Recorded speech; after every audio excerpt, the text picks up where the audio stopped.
Hey guys, how's it going? Laura with Garden Answer. Today I just wanted to take a minute to talk about lemon coral sedum.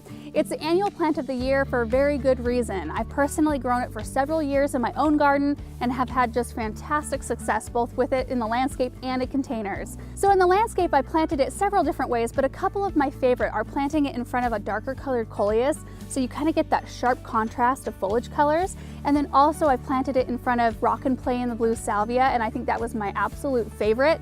The color of the salvia blooms with this bright chartreuse green was such a pleasing combination, and this just works so great as like a border plant in your landscape.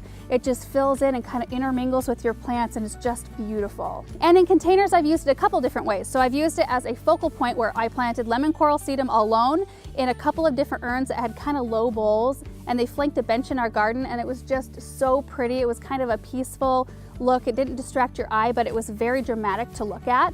And then I've also used it as an accent as well. In fact, I put this in some of my fall containers this year along with ornamental cabbage, and it was just a gorgeous kind of glowing piece to that display. In terms of watering, you'll find that this sedum is really versatile. So you can put it in mixed containers along with supertunias, and it can take that amount of water.